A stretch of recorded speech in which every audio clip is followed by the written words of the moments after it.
What's going on, everybody? Welcome to another episode of Conquering Dreams. This is your host, CV Baker. Thank you for joining me today.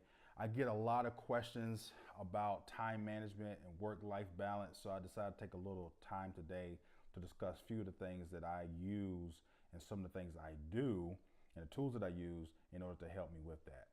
First things first, as a general rule of thumb, I try to get up at least 2 hours before I have to do anything.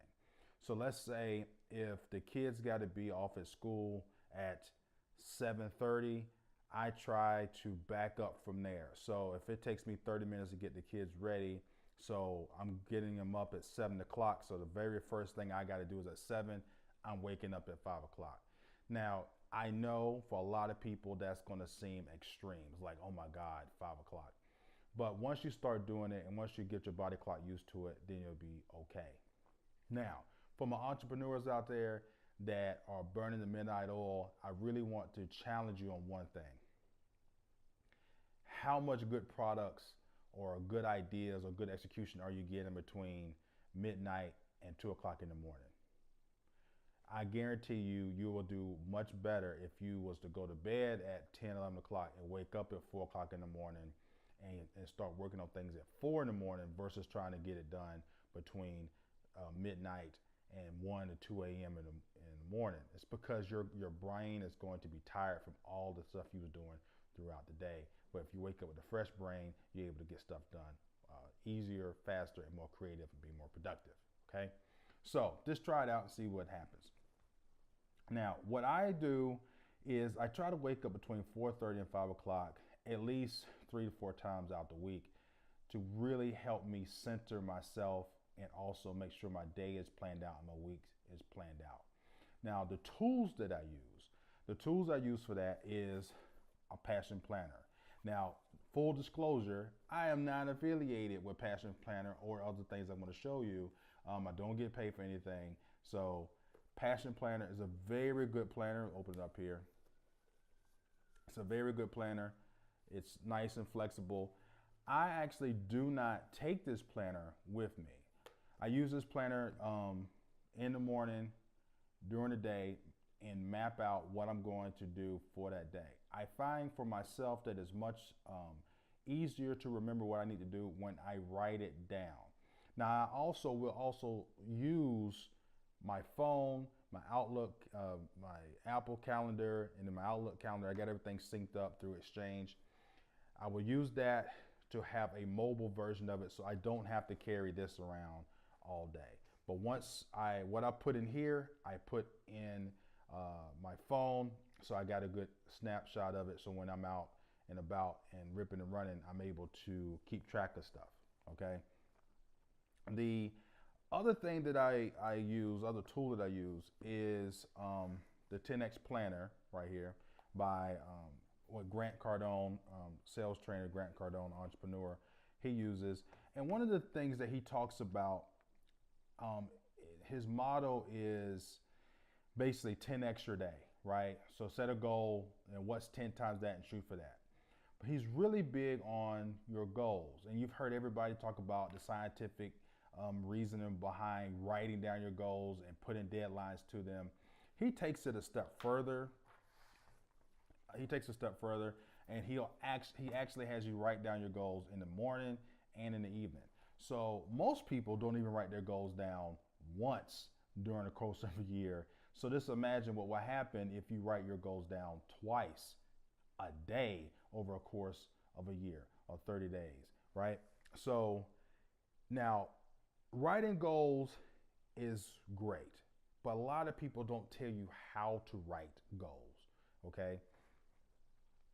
When you're writing your goals, I want you to set up an affirmation when you're saying it, right? If you're making $6,000 a month or you're making $2,000 a month and at your job, I want you to write down, I make $8,000 a month. And that's your goal. See how I said and when you write your goal down, I want you to say it out loud. I make $8,000 a month. I paid off all my liability debts. So When you say those affirmations, you're saying that to yourself out loud. We've all heard of the power of the tongue. Like what you say, you can speak it into existence. The ironic thing is we hear this and then we'll turn around as people and say negative things all the time about ourselves, about our situation, about stuff going on in your life. Like, Lord, I hope I don't get caught in traffic today. Lord, the traffic is always bad in Hampton Roads area or in Atlanta. I can't ever catch a break. And then normally your day keeps going negative from there. So if you know and recognize the power of the tongue, all you got to do is change it and utilize it for your benefit. You have a strength right there. You have a power right there that's readily accessible to you. You just got to learn how to use it. Now, all you have to do is just keep saying your goals. I want you to write down 5 goals. It could be goals for the month, goals for the week. I don't care. Just write down your goals, say them out loud, and then watch how your life starts transforming right before your eyes. Which brings me to the next part. One thing that I try to understand with my life is how to be more present. For the past year or so, I've been studying the meditation and how to be more present in the moment. And what triggered this was I kept losing my keys or losing my phone. I said, where did I put it? And it's the reason why I did not know where I put my keys or put my phone is because I was in my head the entire time. And how many people out there have you been through this, right? Where you're constantly in your head. Either you're thinking about what could happen, you're thinking about what did happen, and then you're doing another mental model of what you should have done, all the while walking around your house, driving your car, at work. Are you present?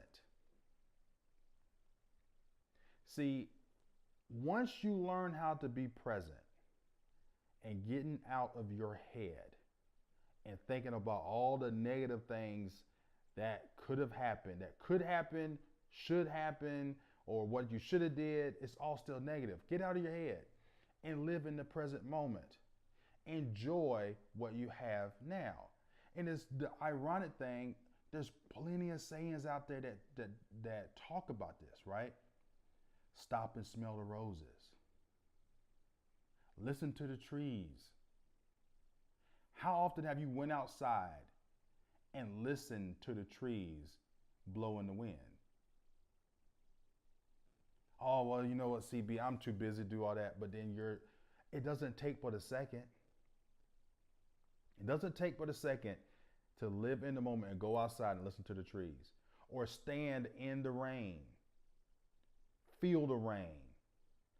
I know people outside right now because there's a big snowstorm went across America. Go outside and be in the snow.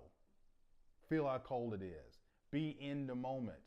And then you'll feel yourself wake up and stop being so weighed down because you're living in your head. Some people live in their head so long they've created a whole another fantasy world that they're and trying to escape from the reality. But if you deal with now, I guarantee you your future will be much better. All right, so now planning your day, right? Now, there's another concept that Andrew Frisella has. You can find him on the MF CEO project, and I followed him for a little while. And he has a concept called the power of 5, which I think is a great concept. He says in the course of a day, he's only going to get done around about 5 critical or crucial things, and then he's done for the day, right? Now, as an entrepreneur, you may have a list of stuff that you got to get done, right? And you're looking at this list and you're like, oh man, I got so much I got to do, right? Or you're working and you got this ton of stuff that you got to do. What's your top 5 things? What's the 5 most important things on that list? And let's start with number 1. get it done. Number 2, get it done. Number 3, get it done. Number 4, get it done. And number 5, get it done. And what you'll start to find out over time when you start doing the Power of 5, because I did the Power of 5 for about 6 months, and then I continued on another planner and did something similar. What you'll start to find out is when you do the Power of 5 is you'll be done with your Power of 5 around noon. Now, if you're done with your Power of 5 around noon, what are you going to do the rest of the day? Now, those little tasks that you saw over there, run an errand over here, do this over there, do that over there. Now you've done the most important stuff. Now you've freed up time to be able to do those other things that you really want to do or what you created value for, right? What you value that you was going to do. Like if you want to pop up on your kids at school to see how they're doing at school, you can do that now and not have over your head thinking, oh, I got to do this, got to do that. No, I did my Power 5. I'm going over here. The ironic thing is, you may think to yourself, well, 5 things, if I only accomplish 5 things in a day, that's a wasted day. I said your 5 most important things. Okay, your 5 most important things. Even though you may be done by noon, and some days it may take you to 5 p.m. to get it done because you might hit snags along the way. But you want to hone in on 5. And then a lot of people, I will tell you this, a lot of people do not even have Power 5. They go about their day in and day out, letting life happen to them. One thing about having a Power 5 is you can do this thing that Ed Mylett always talks about. Is Ed Mylett and also John C. Maxwell talks about living an intentional life. When you're planning your life or your week, on your day, you're starting to live your life with intentions. What do you intend to do? It starts to change your behavior. When you start planning out your day, what you're going to do at 8 o'clock a.m., what you're going to do at 9 a.m., what you're going to do at 10 a.m., you're starting to plan your day and living life with intentions. So therefore, you're not just out here flailing in the wind and just letting life just happen to you. You're creating things.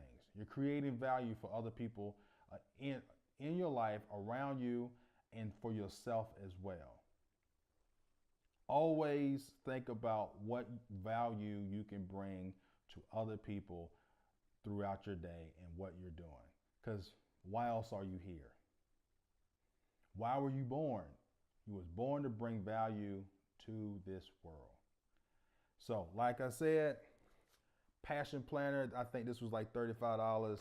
And then the 10X Entrepreneurial Planner, you can get this for like $24 or a pack for like $70. I think it's on sale now. Good planners, but even if you didn't use either one of these planners, go get you a planner and start writing your notes in there, and you'll be amazed about what you'll get accomplished, not only in 2019, what you'll get accomplished in the first quarter of 2019 and the second quarter of 2019 will amaze you. Around June, you'll be like, oh my God, I got way more accomplished. I got more accomplished in 6 months than I did in 2 years previously. Mark my words.